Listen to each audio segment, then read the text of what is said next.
Makhluk hidup yang ada di bumi kita ini banyak sekali jumlah dan ragamnya. Sejak manusia lahir ke bumi, mereka telah sadar tentang dua fenomena ini. Sejak itu pula manusia telah berusaha memahami kedua gejala ini dan mengungkap apa maknanya.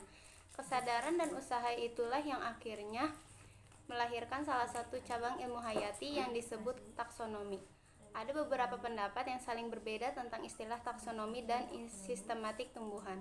Ada yang berpendapat bahwa taksonomi merupakan ilmu dasar dan mencakup hal-hal yang lebih luas dibandingkan dengan sistematik, dan juga ada yang berpendapat sebaliknya. Mason 1950 mengatakan bahwa taksonomi mempunyai bidang studi biologi yang luas, terdiri dari sistematik dan studi perbandingan organisme, sistem, taksonomi, nomenklatur, dan dokumentasi. Sedangkan Simpson 1961, Hayward 1967, Mayor 1969, dan Ross 1974, Cid Usman mengatakan bahwa sistematik merupakan ilmu yang mempelajari tentang keanekaragaman, perbedaan dan hubungannya satu sama lain. Taksonomi adalah bagian dari sistematik tumbuhan. Kemudian, Si Life a Stage 1979, Cid Usman berpendapat bahwa taksonomi adalah sinonim dari sistematik tumbuhan. 4 aspek utama yang dipelajari dalam taksonomi tumbuhan adalah identifikasi, klasifikasi, deskripsi, dan nomenklatur. Pemahaman dalam ilmu morfologi tumbuhan sangatlah dibutuhkan untuk dapat melakukan pengelompokan atau klasifikasi dengan memperhatikan persamaan sifat-sifat tertentu pada tumbuhan, sehingga didapatkan nama yang tepat untuk setiap kelompok yang dibentuk. Dengan demikian, tumbuhan yang dikelompokkan mampu dideskripsikan bagaimana wujud atau bentuk tumbuhan atau objek yang diberi nama itu. Seperti yang kita ketahui, dalam menggambarkan suatu objek, kita menggunakan istilah term yang berupa kata-kata atau rangkaian kata tertentu yang mengungkapkan makna tertentu pula. Jelas kiranya morfologi dan terminologi tidak dapat dipisah-pisahkan. Oleh karena itu, kuliah lapangan ini dilakukan. Di dunia ini terdapat lebih dari 280.000 spesies tumbuhan, belum termasuk sekitar 100.000 spesies jamur, yang kesemuanya telah diidentifikasi dan telah diberi nama sesuai dengan peraturan yang berlaku. Ada pendapat yang mengelompokkan ke dalam tumbuhan karena kemiripannya, dan ada juga yang mengelompokkannya tersendiri karena jamur tidak berklorofil, menurut Campbell dan Rees tahun 2002. Dari keseluruhan tumbuhan yang tersebar di muka bumi, sekitar 10% diantaranya berada di Indonesia.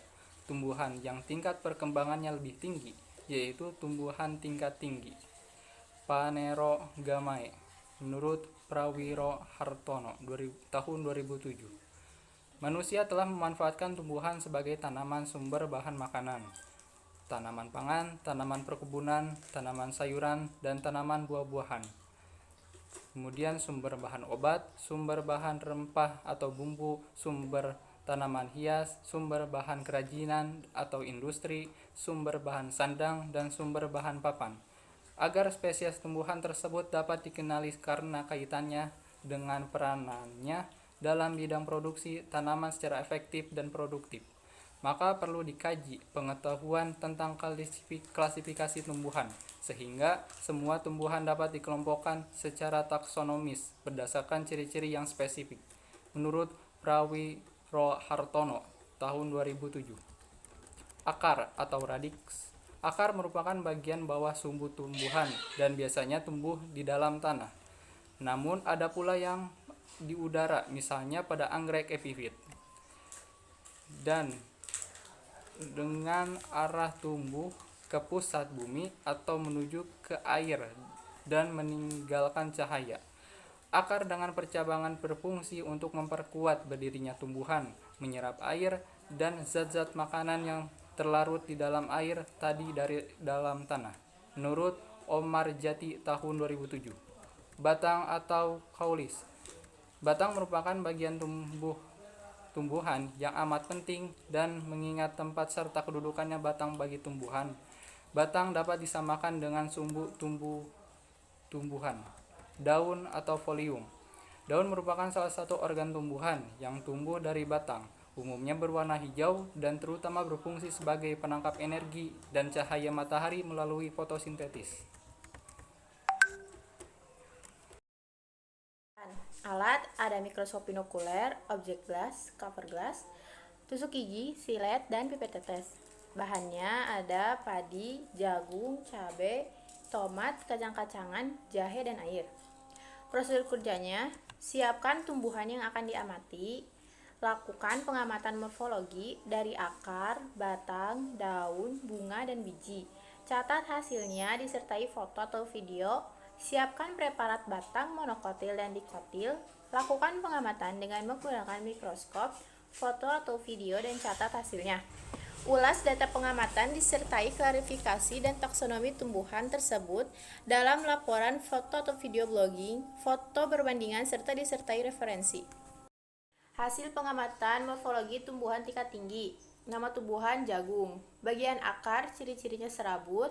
Bagian batang cirinya tidak berkayu, tinggi 2-2,5 meter, kulit batang epidermis dengan tekstur seperti gabus.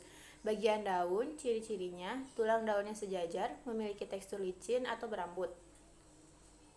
Bagian bunga cirinya memiliki bunga sempurna dan bersifat diklin. Bagian bijinya ciri-cirinya berkeping satu atau monokotil. Nama tumbuhan padi. Bagian akar cirinya serabut, batangnya tidak berkambium, dan struktur serupa batang terbentuk dari rangkaian pelapah daun yang saling menopang. Bagian daun berbentuk lancet, tulang daun sejajar, tegak lurus ke atas. Bagian bunga tipenya malai dan bunga sempurna. Dan bagian biji monokotil dan bentuk bulat lonjong. Nama tumbuhan jahe. Bagian akar berciri-ciri akar serabut yang tumbuh pada rimpangnya.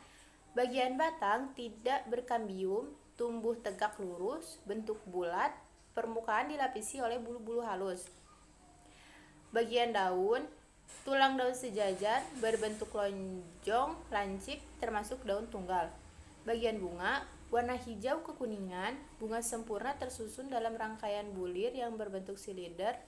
Dan bagian biji berwarna hitam, ukuran 7 mm, memiliki selaput biji. Nama tumbuhan cabai. Bagian akar. Memiliki akar tunggang dan menembus tanah 25-40 cm. Bagian batang berkambium, bentuk bulat memanjang, dan batang bercabang.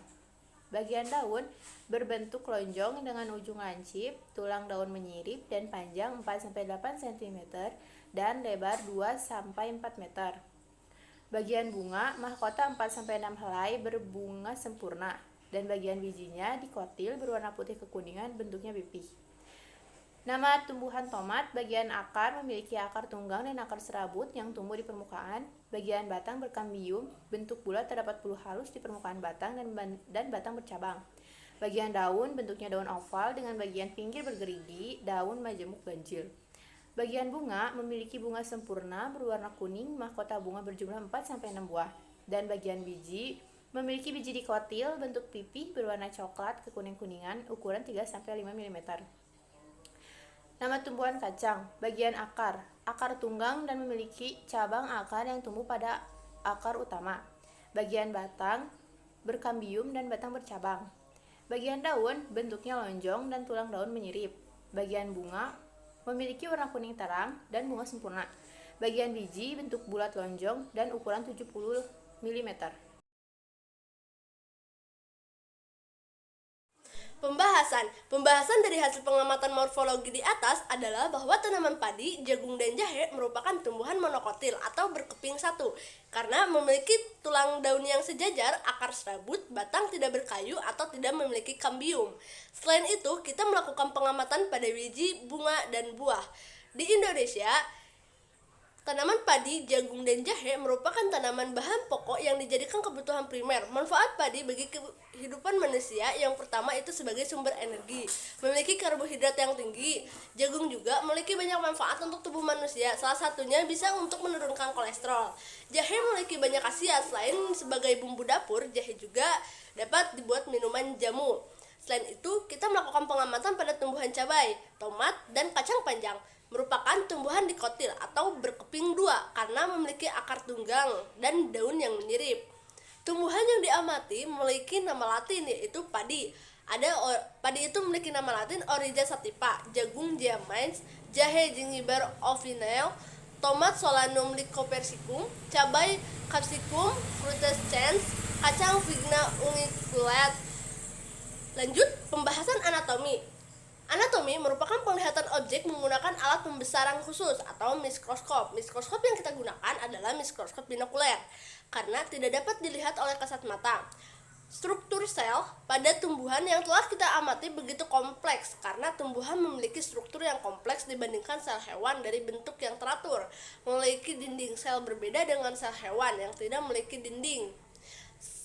Sel dan bentuknya yang selalu berubah dan susunannya tidak kompleks. Jadi kesimpulan, pada praktikum minggu lalu kita meneliti tentang morfologi dan anatomi tumbuhan tingkat tinggi. Kesulitan dalam praktikum ini adalah masih banyak dari kelompok lain yang kesusahan mencari sel yang telah diperintahkan oleh, dan ketika memiliki anatomi masih banyak mahasiswa yang kesulitan dalam menggambar.